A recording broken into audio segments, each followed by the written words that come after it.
یہ روایت بھی مناقب میں شریف اور دیگر لوگوں سے نقل کی گئی ہے کہ حضرت عمر رضی اللہ تعالیٰ عنہ نے ارادہ کیا کہ اہل اسود کے غلاموں کو فروخت کیا جائے۔ امیر علیہ السلام نے فرمایا، یہ وہ مال ہے جو تمہارے ہاتھ آیا ہے، اور اس مال جیسا اور ایسا مال تمہارے ہاتھ میں ہرگز نہیں آئے گا۔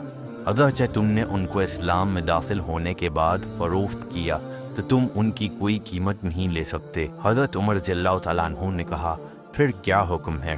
امیر علیہ السلام نے فرمایا، انہیں اس ہی حال میں رہنے دیں تاکہ اس سے مسلمانوں کا رعب اور دبدبہ قائم رہے۔ حضرت عمر رضی اللہ تعالیٰ عنہ نے ان کو اس ہی حال میں رہنے دیا تاکہ غلام بنتے رہیں۔ پھر امیر علیہ السلام نے فرمایا، ان میں سے جو بھی اسلام اختیار کرے تو میں اپنا حصے سے آزاد کروں گا۔ اللہم صلی علی محمد وعلیہ وسلم۔ محمد بن شہر آشوب مناقب میں ابن جویز سے نقل کیا ہے کہ جب اسفن یار کے لشکر کو شکست آئی اور مسلمانوں کو غلبہ حاصل ہوا تو حضرت عمر رضی اللہ تعالیٰ عنہ نے کہا، یہ لوگ نہ یہودی ہیں نہ نصرانی، اور نہ ہی ان کے پاس کوئی کتاب ہے، اس لیے یہ مجوسی ہیں۔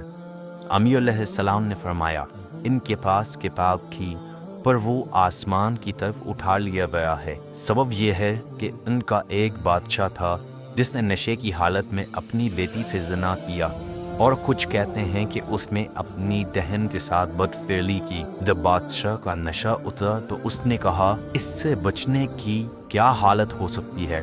سلطنت کے اہلکاروں نے صلاح دی، مملکت کے تمام لوگوں کو جمع کر کے یہ اعلان کرو کہ میرے نزدیک یہ عمل حلال ہے۔ اس نے مملکت کے بزرگوں کو جمع کیا اور ان کے سامنے اعلان کیا کہ میرے سامنے یہ عمل جائز ہے اور آپ کو میری پیروی کرنی چاہیے۔ لوگوں نے کہا، شریعت میں یہ عمل ناجائز ہے۔ لوگوں نے اس کا فیصلہ قبول کرنے سے انکار کر دیا۔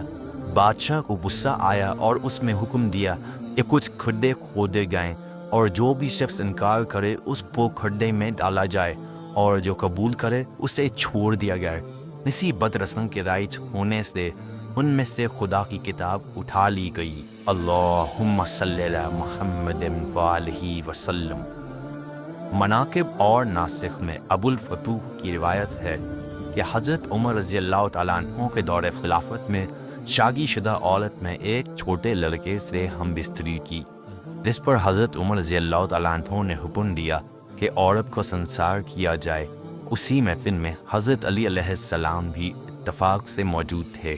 آپ علیہ السلام نے فرمایا، اس عورت کو سنسار نہیں کیا جائے بلکہ لڑکے پر حد جاری کی جائے۔